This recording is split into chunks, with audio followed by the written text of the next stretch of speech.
जनकवती जिसने मेरू को जन्म दिया,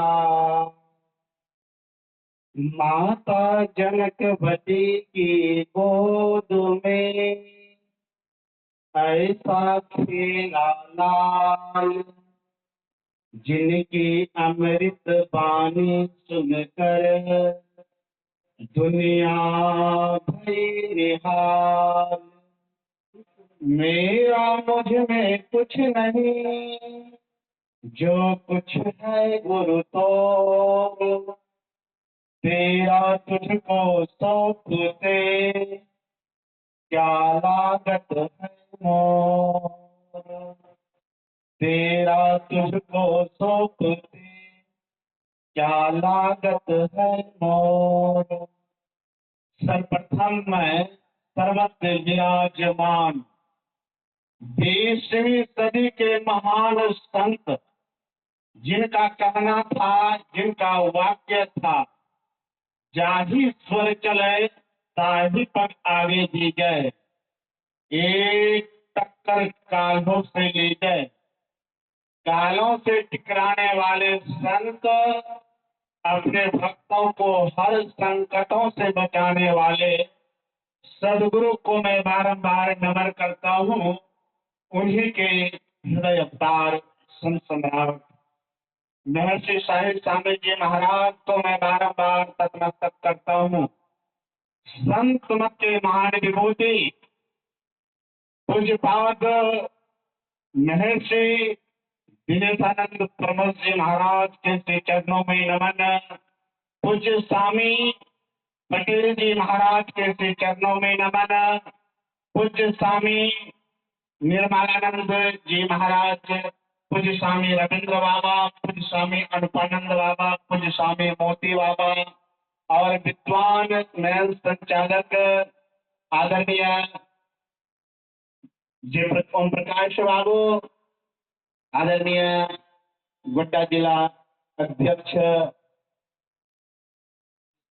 प्रोफेसर दिनेश बाबू, आदरणीय गणेश बाबू जो अध्यक्ष हैं, और हमारे महामंत्री दिलीप बाबू, यहाँ के जो भी महापुरुष गायक और नारी शक्ति माताओं एवं धर्मशिला बहनों, सबों के अंतःकरण में बैठे परमात्मा का परम अंश मैं उस जीवात्माओं को बारंबार नमन करता हूँ। अभी का जो जटिल विषय है, अभी का जो गहन विषय है, वह अभी हम लोग पवित्र सतग्रंथ सत्संग योग से भगवान शिव और पूज्य पिता श्री ब्रह्मा जी का संवाद श्रवण कर रहे थे। पूज्य पिता श्री ब्रह्मा जी संसारिक जीव को बेचैनी हालत में, दुखी हालत में देखकर मन में सोचता है, इस जीव का कल्याण कैसे होगा, यह जीव का उद्धार कैसे होगा। इसी संशय को लेकर समाधान के लिए पहुंचे हैं भगवान शिव के पास। भगवान शिव से कहते हैं, आप तो ज्ञानी हैं, आप तो ज्ञानी हैं, आप तो योगी हैं, कृपा करके यह बात बताइए, जीव का कल्याण कैसे होगा। कुछ लोग ध्यान के बारे में कहते हैं, कुछ लोग योग के बारे में कहते हैं, आपका क्या कहना है। भगवान शिव कहते हैं, योगी हीनम कथम ज्ञानम। अगर कोई योग से हीन है, योग से वंचित है, वह ज्ञान किस काम का है। इसीलिए कहने के क्रम में कहते हैं, योगियों को दोनों का अवलंब लेकर चलना होगा, ज्ञान और योग का दोनों का अभ्यास करना होगा। हमें कौन सा ज्ञान चाहिए। अगर अपना परम कल्याण चाहते हैं, आवागमन की जंजीर को मिटाना चाहते हैं, आवागमन की बेड़ी को तोड़ना करना चाहते हैं, दरअसल में जिस काम के लिए हमें यह जीवन मिला है, अगर वह काम करना चाहते हैं, हम संत महापुरुषों के सानिध्य में जाकर हमें उस योग के बारे में जानना है। अभी सुन रहे थे, बिंदुनाथ महालिंगम विष्णु लक्ष्मी निकेतनम, हमें वह बिंदु और नाद का उपासना का साधना सीखना है और प्रचंड साधना करना है। वह बिंदु नाद का उपासना हम कैसे करेंगे? जो संत मत का सार ज्ञान है, जो संत मत का निचोड़ साधना पद्धति है, कहते हैं संत मत का सार ज्ञान बिंदु और नाद ज्ञान। यह बिंदु और नाद का हमें उपासना करना है। बिंदु नाद का उपासना हम कैसे करेंगे? इतना हम लोगों का चित्त वृत्ति संसार के ओर बिखरा हुआ है, इतना संसार में पसरा हुआ है, हम कैसे वह सूक्ष्म साधना को करेंगे? अगर उस सूक्ष्म साधना को करना चाहते हैं, हम लोगों को साधारण बाण नहीं लगा है। त्रेता युग में मात्र एक लक्ष्मण को शक्तिमान लगा था, लेकिन इस कलिकाल कलयुग में प्रत्येक मानव को शक्तिमान लग गया है। आप लोग कहेंगे लक्ष्मण को जो शक्तिमान लगा था, इस बात को हम लोग जानते हैं, मेघनाद के द्वारा शक्तिमान लगा था। अगर इस कलिकाल कलयुग में प्रत्येक मानव को शक्तिमान लग गया है, पहले तो इस बात को मैं विश्वास नहीं करता हूँ, क्योंकि अगर हम लोगों को शक्तिमान लग जाता तो अभी सत्संग को नहीं सुन पाते। वह शक्तिमान के पीड़ा से हम ग्रसित रहते, दुखी रहते और बेचैन व्याकुल रहते। अच्छी तरह से सत्संग को सुन रहे हैं, अवश्य हम लोगों को शक्तिमान लगा है, और वह शक्तिमान किनका लगा है? काल का शक्तिमान लग गया है। हम लोग काल के गाल में पड़े हुए हैं। अगर काल के गाल से बचना चाहते हैं, तो लक्ष्मण को वह शक्तिमान से मुक्ति दिलाने हेतु सुसैन वैद्य के द्वारा संत हनुमंत जी के माध्यम से 4 तरह का जरी का पान कराया गया था। वह जरी कहाँ से लाया गया था, तो इस बात को भी हम लोग जानते हैं। धौलागिरी पर्वत पर से वह जरी लाया गया था, जो संसार में वह धौलागिरी पर्वत कहीं मिलने वाला नहीं है। अभी महापुरुषों से सुन रहे थे, हमारे पूज्य रविंद्र बाबा और सब महापुरुषों ने सुना रहे थे, यह मनुष्य का जो मस्तिष्क है वही ज्ञान का भंडार है और अचोर पुस्तकालय है। जगतगुरु शंकराचार्य जी महाराज से शिष्यों ने पूछा, हे आचार्य, वास्तव में घोर नरक क्या है? तो वास्तव घोरो नरक, वास्तव में घोर नरक क्या है? जगतगुरु शंकराचार्य जी महाराज अधिक लंबी चौड़ी भाषण न देते हुए जगतगुरु शंकराचार्य जी महाराज कहते हैं, स्वदेह, यह 3.5 हाथ का शरीर ही घोर नरक है। यह 3.5 हाथ का शरीर अगर घोर नरक है, इसी शरीर में सभी देवता है, सभी सिद्ध है, सभी विद्या भी है। तो हमें वह शक्तिवान के बारे में मैंने कह रहा था, वह शक्तिवान से अगर मुक्ति चाहते हैं, तो हमारे सदगुरु महाराज ने भी लक्ष्मण को 4 तरह का जड़ी का पान कराया गया था। सबसे पहले लक्ष्मण को विषद करनी जड़ी का पान कराया गया।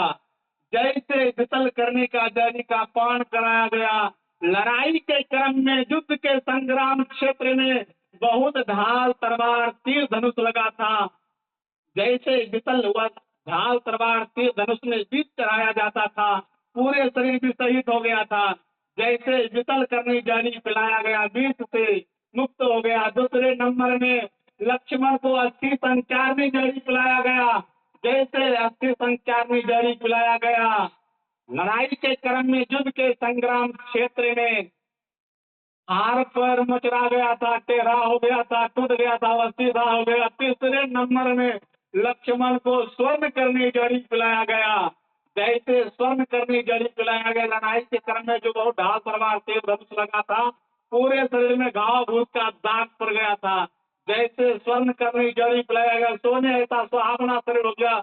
और अंत में लास्ट में लक्ष्मण को मृत संजीवनी जड़ी पिलाया गया। जैसे मृत संजीवनी जड़ी पिलाया गया, लक्ष्मण जोश में होश में खरोश में आकर कहने लगा, दुष्ट पापी मेघनाथ कहाँ हो, किस माँ की आंचल में छुप गया, सामने आओ, युद्ध कर। मेघनाथ को ललकारने लगा। यह तो बात रही त्रेता युग की। हम लोग कलिकाल कलयुग में बैठे हुए हैं, हम लोगों का कल्याण कैसे होगा। हमारे परमाराध संत गुरु महाराज भी 4 तरह का योग बताया है। वह 4 तरह का जड़ी है। अगर वह शक्तिवान से मुक्ति चाहते हैं तो सबसे पहले संत मत का जो सबसे पहला साधना पद्धति है वह क्या है? मानस जप। अगर उस मानस जप का हमेशा स्मरण करेंगे, सुमरण करेंगे, यह जो शक्तिवान इस तरह से लगा हुआ है, अनेक तरह की ज्वाला में हम लोग जल रहे हैं। निंदा शिकायत के ज्वाला में जल रहे हैं, मान सम्मान के ज्वाला में जल रहे हैं, अनेक तरह की जो ज्वाला में जल रहे हैं। ठीक ठीक मानस जब बनने लगेगा तो वह ज्वाला से मुक्त हो जाएंगे। दूसरे नंबर का जो जड़ी संतमत का साधना पद्धति है, मानस ध्यान। जिस पवित्र रूप का ध्यान करेंगे वह पवित्र गुण आपके अंतःकरण में आने लगेगा। हमें मानस ध्यान कैसे करना चाहिए उसका भी क्रिया है। हम सब लोग मानस ध्यान में इस तरह से बिखरे हुए हैं। इसके बाद दृष्टि साधना की क्रिया है। यह स्वर्ण करनी जड़ी है। जो मैंने कल बता रहा था, दृष्टि साधना हमें कैसे करना है, अपने अंतर गगन आकाश में हमें कैसे देखना है।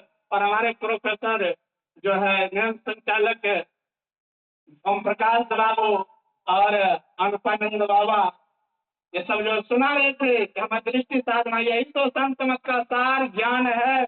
बहुत से नामों में, बहुत से रूपों में जो चित्तवृत्ति बिखरा हुआ है, वह आपके अंदर में ऐसा शक्ति आ जाएगा। एक नाम एक जप का अगर सहारा लेंगे, दृष्टि साधना करने का आपके अंदर में शक्ति प्रज्वलित हो जाएगा। इसके बाद नादानुसंधान का क्रिया है। अपने अंतर गगन आकाश में कैसे ताकना है। महर्षि साई स्वामी जी महाराज अपने वाणी के माध्यम से संतवाणी में लिखते हैं, अपने भजन में लिखते हैं, गुरु युक्ति से ताकू गगन में तब झलके एक तारा रे, वह तारा गुरुदेव बतावे, ज्योति महल के द्वारा रे। अपने अंतर गगन में कैसे ताकना है, जो वह चमचमाती हुई बिंदु का दर्शन होगा। हम लोगों का एक जन्मों का पुण्य उदय नहीं हुआ है, लाखों करोड़ों जन्मों का पुण्य उदय हुआ है। हमारे सदगुरु महाराज अवतारी महापुरुष थे, और ऐसे अवतारी महापुरुष को जो हम लोग जानते हैं, 7 जटाओं को लेकर धराधाम पर आए थे। ऐसे अवतारी महापुरुष को भी भटकना पड़ा, कई पंथाइयों में जाना पड़ा। जब संत मत ऐसा सार साधना पद्धति को हासिल किया, हाथ पर हाथ धरकर बैठा नहीं रहा, प्रचंड साधना किया। हमारे सदगुरु महाराज प्रचंड साधना को किया, और साधना के क्रम में जब कुछ दिखता नहीं था, आप लोग देखिए कैसे बर्बादी है। इसी जिला में सदगुरु महाराज का स्मरण हुआ है। यह सदगुरु महाराज के इर्द गिर्द हम लोगों को जो है जन्म लेने का सौभाग्य प्राप्त हुआ है। ऐसे सदगुरु का सानिध्य प्राप्त है। शरीर पीला पड़ गया था, अभी सुना रहे थे अनुभवानंद बाबा, जो है क्या कहता, घंटों 2, 4, 5, 10 मिनट से काम चलने वाला नहीं है। अगर उस साधना का आनंद लेना चाहते हैं, वह अनुभव ज्ञान को हासिल करना चाहते हैं, घंटों प्रचंड साधना करना होगा। इसके बाद परमात्मा की ओर से दूर से आवाज आ रही है तेरे बुलाने के लिए, इस आंख से भी देखूं, इस आंख से भी देखूं, साई स्वामी जी महावाणी में है, इस आंख से भी देखूं, दिल दृष्टि से भी देखूं, शाही विशेष दर्शन आत्म ज्ञान में है। मैं आगे नहीं बढ़ना चाहता हूँ, मैं इतना ही कहकर अपना वाणी को विराम देना चाहता हूँ। बोलिए प्रेम से श्री सदगुरु महाराज की जय। और सज्जनों,